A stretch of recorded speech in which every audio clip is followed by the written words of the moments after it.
Welcome once again, my friends, and thank you for stopping by to listen to an old storyteller. Today we have a Tibetan tale, and the title of this story is The Story of a Juggler's Tricks. If you fight in the morning, do not talk about it in the evening. Tibetan proverb. Once upon a time, in a great city, lived a king who ruled over many, many people. In this city dwelt a powerful juggler who could make them cry or laugh at his will. The king sent for him one day and said, "I have heard you can do wonderful things, that there is nothing beyond your ability," though he doubted it, "and I want you to change my heart."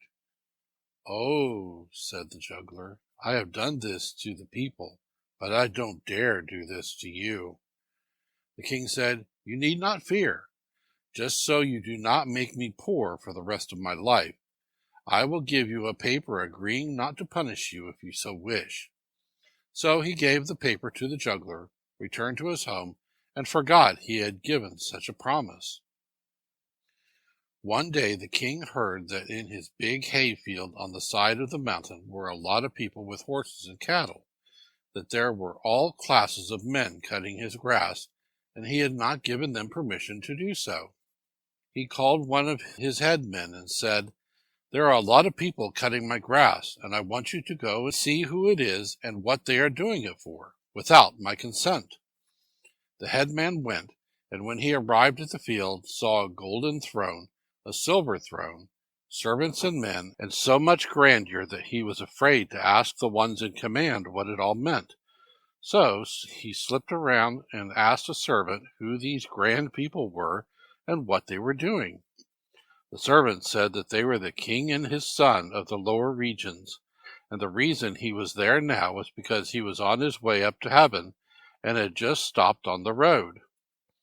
The headman returned and reported to the king, who said, "Well, if this is the king of the lower regions, I must go and take him some gifts."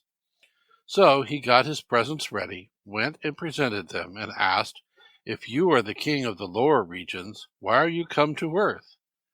The king of the lower regions answered, "I am dwelling in the dark, and live where the roots of the fig trees grow. The top is in the light, where the gods partake of the fruit, while I am the owner of the trees, and tend to the roots and make the trees produce the fruit. But I never get any of it, so I am going up to ask the gods about it." The king of men on earth said, "I am glad you have come. We used to be neighbors and exchange gifts. In fact, we are somewhat related. I have a very nice daughter, and you have your son. Let me have him as a husband for my daughter." The king of the lower regions answered, "I have only 3 sons, and this is the youngest, and I am much pleased with him and love him very much. But if you want him for your daughter, I will give him to you, and heretofore there has been a custom of this kind between kings such as we." So he gave him his son and said, "I am going up to heaven now to see what the gods are going to do about all this fruit, and you watch the heavens and see whether we have any trouble or not." The king of men took the son and returned to his palace, and in 2 or 3 days began to watch the skies. The heavens in a little while became as black as iron. Dead men and hands and arms and legs and heads began to fall. He exclaimed, "Ah, I guess they are fighting sure enough." One day a head that looked exactly like the king of the lower regions fell down, so he was quite sure that it was the king's head, and he thought he had better take it and burn it before his son-in-law found it, because he would be grieved. So he went off to burn it, and his son-in-law saw the fire, and calling one of the servants, who was a half-witted girl, asked what the big fire meant and all that smoke. She said, "Oh, you know your father's head fell down from heaven some time ago, and they are burning it now."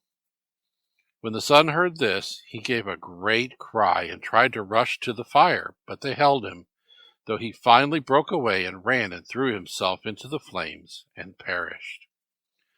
In a few days, here came the king himself down from heaven, for it had not been his head at all that had fallen. He went to camp in the same place in the hayfield, where the king of men went to see him again, and asked how the fight had ended. He answered, "We fought a little while, but one of the older gods intervened and fixed it up between us. They have acknowledged my right to part of the fruit, as the roots of the trees are in my kingdom. Why did you not bring my son out with you to see me?" Then the king of men said, "Well, dead men and a lot of things fell down from the sky, and a head just like yours fell on top of my palace, and we took it and burned it. When your son found out, he ran and jumped into the fire and killed himself." When the king of the lower regions heard this, his face grew black as thunder, and he said fearfully, "I am not dead. My body is here, and you are responsible for my son, and your life must pay for his life." The king of the earth fell on his knees and began to beg for his life, saying, "I will give my kingdom, all my land and gold, and all I have, if you do not ask me to pay my life for your sons." So he yielded up all his goods until he had nothing left, and kowtowed over and over again. "Well," said the king of the lower regions, "you need not kowtow any more. Just look up." When he looked, nothing was there but the old juggler sitting on a bench, smiling at him. The king was as angry as he could be when he saw him, knowing he had been the victim of a trick, but remembered he had given the juggler a letter promising not to punish him for anything he would do. He swallowed his anger as best he could, took his servants, and went back into his palace. Thank you once again for listening to this story. If you enjoyed this story, please press that like button. Also, please help an old storyteller out by subscribing to my channel. The next story will be posted in a few days, so until then, may your story continue to be a good one.